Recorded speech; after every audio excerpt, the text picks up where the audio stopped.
ಜೀನಾಗೆ ಸಂಪಾದಕತ್ವದಲ್ಲಿ GMS news ಸಾಗರ ಸುತ್ತದ ಆಚೆ ಈಚೆ ಬುಧವಾರದ news ಅಪ್ಡೇಟ್ಗೆ ತಮಗೆ ಸ್ವಾಗತ.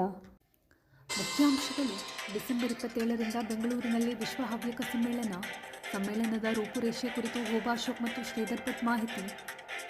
ಬಿಎಚ್ ರಸ್ತೆ ನಿವಾಸಿಗಳಿಗೆ ನಗರಸಭೆಯಿಂದ ನೋಟಿಸ್, 30 ದಿನದಲ್ಲಿ ಜಾಗ ತೆರವಿಗೆ ಸೂಚನೆ. ಗಾಂಧಿನಗರದಿಂದ ಸಣ್ಣ ಮನೆ ಸೇತುವೆವರೆಗಿನ 283 ಆಸ್ತಿ ಮಾಲೀಕರಿಗೆ ನೋಟಿಸ್ ನೀಡಲಾಗಿದೆ ಎಂದ ಪೌರಾಯುಕ್ತ ನಾಗಪ್ಪ. ಈಗ ಸುದ್ದಿಯ ವಿವರ. ಡಿಸೆಂಬರ್ 27ರಿಂದ 30ರವರೆಗೆ ತೃತೀಯ ವಿಶ್ವ ಹವ್ಯಕ ಸಮ್ಮೇಳನ ಬೆಂಗಳೂರಿನ ಅರಮನೆ ಮೈದಾನದಲ್ಲಿ ನಡೆಯಲಿದೆ ಎಂದು ಅಖಿಲ ಹವ್ಯಕ ಮಹಾಸಭಾದ ಹೋಬಾ ಅಶೋಕ್ ತಿಳಿಸಿದರು. ಬುಧವಾರ ಸುದ್ದಿಗೋಷ್ಠಿಯಲ್ಲಿ ಮಾತನಾಡಿದ ಅವರು, ಆತ್ಮೀಯರೇ, 3ನೇ ವಿಶ್ವ ಹವ್ಯಕ ಸಮ್ಮೇಳನ ಬೆಂಗಳೂರಿನ ಅರಮನೆ ಮೈದಾನದಲ್ಲಿ ಈ ತಿಂಗಳ 27, 28, 29ರಂದು ಬಹಳ ವೈಭವಯುತವಾಗಿ ವ್ಯವಸ್ಥಿತವಾಗಿ ಈ ಸಮ್ಮೇಳನ ನಡೀಲಿಕ್ಕಿದೆ. ಎಲ್ಲ ಸಿದ್ಧತೆಗಳು ಕೂಡ ಬಹಳ ಭರದಿಂದ ಅರಮನೆ ಮೈದಾನ ಶೃಂಗಾರಗೊಳ್ತಾ ಇದೆ. ಈಗಾಗಲೇ ನಮ್ಮ ಮಹಾಸಭಾದ ಅಧ್ಯಕ್ಷರಾದಂತಹ ಡಾಕ್ಟರ್ ಗಿರಿಧರ್ ಕಜೆ ಅವರು ಒಂದು ಸುತ್ತಿನ ಪ್ರವಾಸವನ್ನ ಮಾಡಿ ಈ ಒಂದು ಸಮ್ಮೇಳನಕ್ಕೆ ಸ್ವತಃ ಅವರೇ ಬಂದು ಆಮಂತ್ರಣವನ್ನ ಕೊಟ್ಟಿದ್ದಾರೆ. ಸಾಗರ, ಸಿದ್ದಾಪುರ, ಸಿರ್ಸಿ, ಕುಮಟಾ, ಹೊನ್ನಾವರ, ಯಲ್ಲಾಪುರ, ಹುಬ್ಬಳ್ಳಿ, ಶಿವಮೊಗ್ಗ, ಹೊಸನಗರ, ಪುತ್ತೂರು, ಮೈಸೂರು, ಹಾಸನ, ಚಿಕ್ಕಮಗಳೂರು, ಎಲ್ಲೆಲ್ಲಿ ನಮ್ಮ ಹವ್ಯಕರು ಹೆಚ್ಚು ವಾಸ ಮಾಡ್ತಾ ಇದ್ದಾರೆ ಆ ಎಲ್ಲ ಭಾಗಗಳಲ್ಲಿ ಬಂದು ಒಂದು ಜಾಗೃತಿ ಸಭೆಯನ್ನ ಮಾಡಿ ಈ ವಿಶ್ವ ಹವ್ಯಕ ಸಮ್ಮೇಳನ ಏಕೆ ಬೇಕು, ಹೇಗೆ ಮಾಡ್ತಾ ಇದ್ದೇವೆ ಹೇಳುವಂಥದ್ದನ್ನ ಒಂದು ಸ್ಥೂಲವಾದ ಚಿತ್ರಣವನ್ನ ಈಗಾಗಲೇ ಅವ್ರು ನೀಡಿದ್ದಾರೆ. ಈಗ ನಾವು ಸಾಗರದಲ್ಲಿರ್ತಕ್ಕಂಥ ಜವಾಬ್ದಾರಿ ನಿರ್ವಹಿಸಲಿಕ್ಕೆ ಇರುವಂಥ ನಮ್ಮ ತಂಡ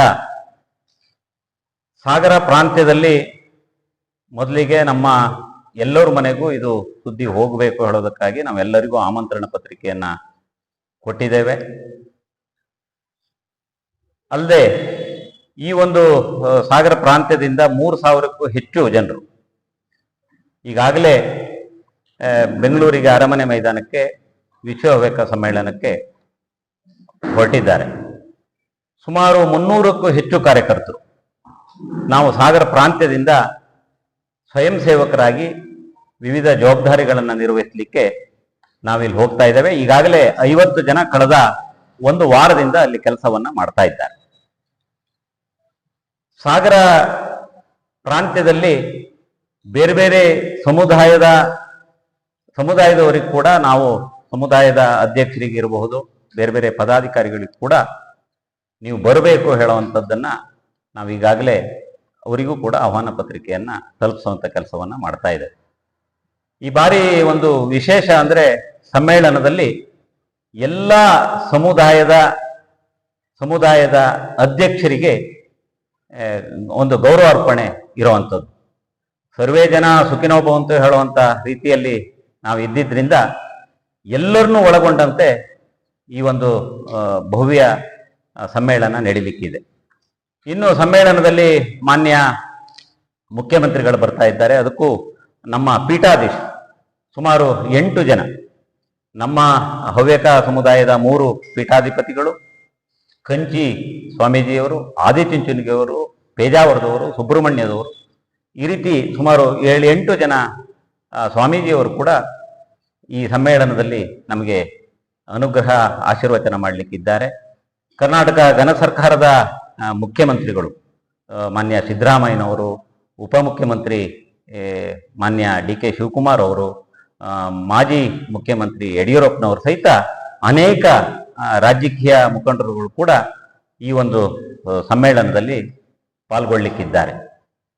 ನಮ್ಮ ಈ ಭಾಗದಲ್ಲಿ ನಾವು ವಿಶೇಷವಾಗಿ ಹಿರಿಯರಾದಂತಹ ಹರನಾಥ್ ರಾವ್ ಅವ್ರನ್ನ ಸಮ್ಮೇಳನದ ಉಪಾಧ್ಯಕ್ಷರಾಗಿ ಅವರ ಮಾರ್ಗದರ್ಶನದಲ್ಲಿ ನಾವು ಇಲ್ಲಿ ತಂಡ ಕೆಲಸ ಮಾಡ್ತಾ ಇದೆ.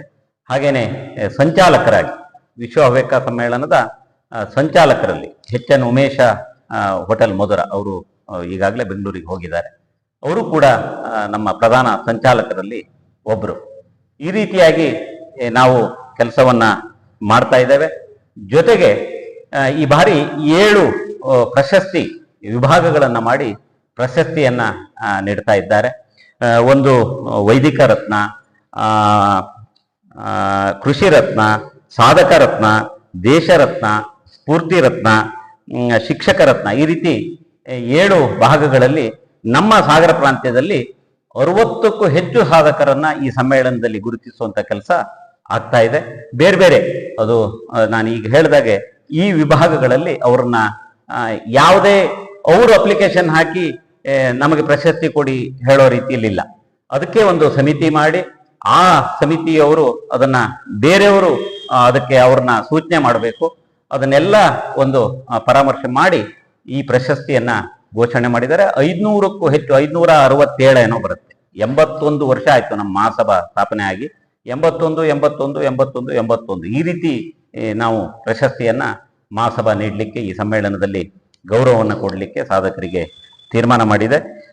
ಜೊತೆಗೆ ಉನ್ನತ ವ್ಯಾಸಂಗದಲ್ಲಿ ವಿಶೇಷವಾಗಿ ಸಾಧನೆ ಮಾಡಿದಂಥವ್ರು, ರ್ಯಾಂಕ್ ಬಂದಂಥವ್ರು 108 ಹೆಚ್ಚು ಸಾಧಕರನ್ನ, ಆ ಮಕ್ಕಳನ್ನು ಕೂಡ ನಾವು ಗೌರವಿಸುವಂತ ಕೆಲಸವನ್ನು ಕೂಡ ಈ ಸಮ್ಮೇಳನದಲ್ಲಿ ಮಾಡ್ತಾ ಇದ್ದೇವೆ.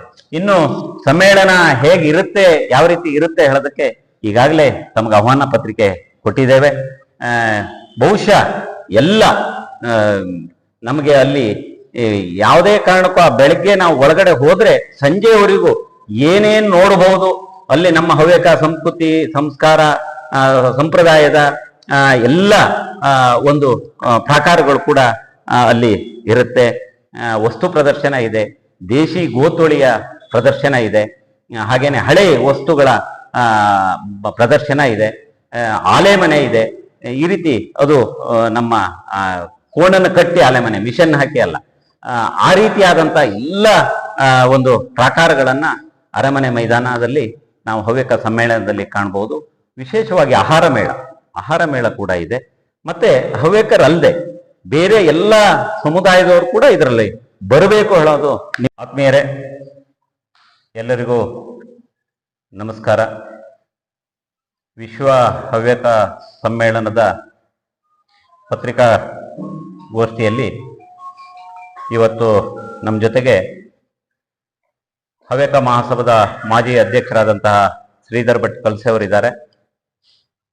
ಹವ್ಯಕ ಮಹಾಸಭಾದ ಈ ಹಿಂದಿನ ಕಾರ್ಯದರ್ಶಿ ಆಗಿರ್ತಕ್ಕಂಥ ಶ್ರೀಧರ್ ಈಳಿ ಅವರಿದ್ದಾರೆ. ಪ್ರಸ್ತುತ ಮಹಾಸಭಾದ ನಿರ್ದೇಶಕರಾದಂತಹ ರಾಜಲಕ್ಷ್ಮಿ ದೇವಪ್ಪರವರಿದ್ದಾರೆ. ಮಂಜುನಾಥ್ ಮತ್ತಿಕೊಪ್ಪ ಅವರಿದ್ದಾರೆ. ರಮೇಶ್ ಹರೆಕೊಪ್ಪ ಅವರಿದ್ದಾರೆ. ಹಾಗೇನೆ ಈ ವಿಶ್ವ ಹವ್ಯಕ ಸಮ್ಮೇಳನದಲ್ಲಿ ವಿವಿಧ ಭಾಗಗಳಲ್ಲಿ ಜವಾಬ್ದಾರಿಯನ್ನ ನಿರ್ವಹಿಸಲಿಕ್ಕೆ ನಮ್ಮ ಜೊತೆಗೆ ಸಂಚಾಲಕರಾಗಿ IV ಹೆಗಡೆ, ರವಿ ಕೈತೋಟ ಎಲ್ಲ. ಹವ್ಯಕ ಮಹಾಸಭಾದ ಮಾಜಿ ಅಧ್ಯಕ್ಷ ಕಲಸೆ ಶ್ರೀಧರ್ ಭಟ್ ಮಾತನಾಡಿ, ವರ್ಷಕ್ಕೂ ಅಭಿವೃದ್ಧಿಯ ಪಥದಲ್ಲಿ ಸಾಗ್ತಾ ಇದೆ. ಈ ಒಂದು ಸಂಘಟನೆಯಲ್ಲಿ ಸದಸ್ಯರುಗಳು ಎಲ್ಲ ಸಂಸ್ಥೆಗೂ ಬಹಳ ಮುಖ್ಯ. ನಮ್ಮಲ್ಲೂ ಸಹಿತ ಇವಾಗ ಸುಮಾರು ಒಂದು 35,000 ಜನ ಸದಸ್ಯರಿದ್ದಾರೆ. ಈ ಒಂದು ಸದಸ್ಯತ್ವವನ್ನ ಈ ಒಂದು ಸಮ್ಮೇಳನ ಮುಗಿಯೋದ್ರೊಳಗೆ 1 ಲಕ್ಷಕ್ಕೆ ತಲುಪಿಸ್ಬೇಕು ಹೇಳ್ತಕ್ಕಂಥ ಗುರಿಯನ್ನ ಎಲ್ಲರೂ ತೀರ್ಮಾನ ಮಾಡಿದ್ದೇವೆ. ಈ ಪ್ರಕಾರ ಸದಸ್ಯರು ಬರದಿಂದ ಸದಸ್ಯತ್ವ ಪಡಿತಾ ಇದ್ದಾರೆ.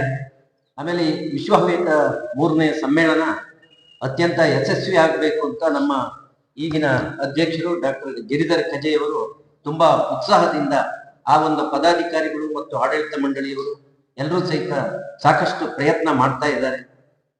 ನಿಮಗೆ ಒಂದು ವಿಚಾರ ಹೇಳೋದಾದ್ರೆ, ನಮ್ಮ ಅಧ್ಯಕ್ಷರು ನಾನು ಕಳೆದ ವಾರದಲ್ಲಿ ಒಂದು ಸಭೆಗೆ ಹೋದಾಗ ಸುಮಾರು 3.5 ಗಂಟೆ ಸತತವಾಗಿ ಹವ್ಯಕ ಸಮ್ಮೇಳನದ ಉದ್ದೇಶ ಮತ್ತು ಇದರ ಯಶಸ್ಸಿನ ಪ್ರಯತ್ನ ಯಾವ ರೀತಿ ಮಾಡಬೇಕು ಮತ್ತು ಸಮಾಜದಲ್ಲಿ ಯಾವ ರೀತಿ ಸಂಚಲನ ಆಗಬೇಕು ಮತ್ತು ಬೇರೆಲ್ಲ ಸಮಾಜದವ್ರನ್ನು ಸಹಿತ ನಾವು ಹೇಗೆ ಕರ್ಕೊಂಡು ಹೋಗ್ಬೇಕು ಹೇಳ್ತಕ್ಕಂಥ ಒಂದು ಆಳವಾದ ಚಿಂತನೆಯನ್ನ ಅವರು ವ್ಯಕ್ತಪಡಿಸಿದ್ದಾರೆ. ಇಡೀ ಮಹಾಸಭೆ ಇವತ್ತು ನಮ್ಮ ಸಮಾಜದಲ್ಲಿ ಸಾಕಷ್ಟು ಉತ್ತಮವಾದಂತ ಎಲ್ಲ ವಿಭಾಗಗಳಲ್ಲಿ ಸಾಧನೆ ಮಾಡಿದಂತ ಸಾಧಕರಿದ್ದಾರೆ. ಅವರನ್ನ ಯಾರಾದ್ರೂ ಪರಿಚಯಿಸ್ಬೇಕಲ್ಲ, ಯಾರಾದ್ರೂ ಗುರುತಿಸ್ಬೇಕಲ್ಲ, ಬೇರೆಯವರಿಗೆ ಪ್ರೇರಣೆ ಆಗ್ಬೇಕಲ್ಲ ಹೇಳುವಂತ ಉದ್ದೇಶದಲ್ಲಿ ಇವತ್ತು ದೊಡ್ಡದಾಗಿ 567 ಜನರಿಗೆ ಸಾಧನೆಯ ಒಂದು ಪ್ರಶಸ್ತಿಯನ್ನ ಇವತ್ತು ಕೊಡ್ತಾ ಇದ್ದಾರೆ. ಮತ್ತೆ ಈ ಸಮ್ಮೇಳನ ಈಗಾಗಲೇ ಹೇಳಿದಂಗೆ ಇಡೀ ಸಮಾಜದಲ್ಲಿ ಒಂದು ಸಂಚಲನ. ಯಾಕೆಂದ್ರೆ ಅವರವ್ರ ಸಮಾಜದ ಒಂದು ಕಾರ್ಯಕ್ರಮಗಳನ್ನ ಮಾಡ್ತಾ ಇದ್ದಾರೆ. ಇದು ಹಾಗಲ್ಲ, ಎಲ್ಲ ಸಮಾಜದವ್ರನ್ನು ಸೇರಿಸ್ಕೊಂಡು ನಮ್ಮ ಸಮಾಜದ ಒಂದು ಪ್ರತಿಷ್ಠೆಯ ಕಾರ್ಯಕ್ರಮವನ್ನು ಎಲ್ಲರೂ ನೋಡ್ಬೇಕು ಹೇಳ್ತಕ್ಕಂತ ಒಂದು ಉದ್ದೇಶದಲ್ಲಿ ಈ ಒಂದು ಕಾರ್ಯಕ್ರಮ ನಡೀತಾ ಇದೆ.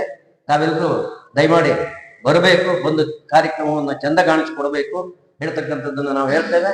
ಈ ಸಾಗರ ಪ್ರಾಂತ್ಯದಲ್ಲಿ ಉತ್ಸಾಹಿ ತರುಣ ಅಶೋಕ್ ಅವರು ಬಹಳ ಆಸಕ್ತಿಯಿಂದ ಎಲ್ಲರನ್ನು ಜೊತೆ ಸೇರಿಸಿ ಈ ಸಂಘಟನೆಯಲ್ಲಿ ತುಂಬಾ ಬಹಳ ದೊಡ್ಡ ಪಾತ್ರವನ್ನು ವಹಿಸ್ತಾ ಇದ್ದಾರೆ. ಹಾಗೆ ಉಮೇಶ್ ಅವರು ಸಹಿತ ಇವತ್ತು ಹೋಟೆಲ್ ಮಾಲೀಕರ ರಾಜ್ಯದ ಉಪಾಧ್ಯಕ್ಷರು ಆಗಿದ್ದಾರೆ, ನಮ್ಮ ಈ ಕಾರ್ಯಕ್ರಮದ ಸಂಚಾಲಕರು ಆಗಿದ್ದಾರೆ. ಇನ್ನೆಲ್ಲ ಉಳಿದವರು ತಾವೆಲ್ಲ ಪರಿಚಯ ಮಾಡಿದ್ದಾರೆ. ಹಾಗಾಗಿ ತಾವೆಲ್ಲರೂ ಬಂದು ಕಾರ್ಯಕ್ರಮ ಚಂದ ಕಾಣಿಸ್ಕೊಡಿ ಅಂತ ನಾನು ವಿನಂತಿ ಮಾಡ್ತೀನಿ. ಇನ್ನೊಂದು ಈ ಸಂದರ್ಭದಲ್ಲಿ ಸಂಘ ಸಂಸ್ಥೆಗಳಿಗೆ ಕೂಡ ಗೌರವ ಇದೆ. ನಮ್ಮ ಸಾಗರದ ಅನ್ನಾವರ್ ಕಂಪನಿ 75 ವರ್ಷ ಆಯ್ತು ಪ್ರಾರಂಭ ಆಗಿ. ಆ ಸಂಘ ಸಂಸ್ಥೆಗಳು ಸುಮಾರು 10ಕ್ಕೂ ಹೆಚ್ಚು ಸಂಘ ಸಂಸ್ಥೆಗಳನ್ನ ನಾವು ಗೌರವಿಸ್ತಾ ಇದ್ದೇವೆ. ಹಾಗೇನೆ ಹವೇಕ ಸಾಗರ ಈ ರೀತಿಯಾದಂತಹ ಸಂಸ್ಥೆಗಳನ್ನು ಕೂಡ ಈ ಸಂದರ್ಭದಲ್ಲಿ ಸನ್ಮಾನಿಸ್ತಾ ಇದ್ದೇವೆ. ಗೋಷ್ಠಿಯಲ್ಲಿ ಇಳಿ ಶ್ರೀಧರ್, ರಮೇಶ್ ಎಚ್.ಎಸ್., ಐ.ವಿ. ಹೆಗಡೆ, ಮಂಜುನಾಥ್, ರಾಜಲಕ್ಷ್ಮಿ ದೇವಪ್ಪ, ರವಿ ಕೈತೋಟ ಇನ್ನಿತರರು ಹಾಜರಿದ್ದರು. ಕಾಲಮಿತಿಯೊಳಗೆ BH ರಸ್ತೆ ಅಗಲೀಕರಣಕ್ಕೆ ಶಾಸಕರು ಸೂಚನೆ ನೀಡಿದ್ದಾರೆ. ಈ ಹಿನ್ನೆಲೆಯಲ್ಲಿ ಭೂ ಸ್ವಾಧೀನಕ್ಕೆ ಸಂಬಂಧಪಟ್ಟಂತೆ ನಗರಸಭೆಯಿಂದ ನೋಟಿಸ್ ನೀಡಲಾಗುತ್ತಿದೆ ಎಂದು ಪೌರಾಯುಕ್ತ H.K. ನಾಗಪ್ಪ ತಿಳಿಸಿದರು. ಸಾಗರದ BH ರಸ್ತೆಯಲ್ಲಿ ಮಂಗಳವಾರ ರಾಷ್ಟ್ರೀಯ ಹೆದ್ದಾರಿ 206 ಅಗಲೀಕರಣ ಹಿನ್ನೆಲೆಯಲ್ಲಿ BH ರಸ್ತೆ ನಿವಾಸಿಗಳಿಗೆ ಭೂಸ್ವಾಧೀನ ಪ್ರಕ್ರಿಯೆಗೆ ಸಂಬಂಧಪಟ್ಟಂತೆ ನೋಟಿಸ್ ನೀಡಿ ಅವರು ಮಾತನಾಡುತ್ತಿದ್ದರು. ಎಲ್ಲರಿಗೂ ನಮಸ್ಕಾರ.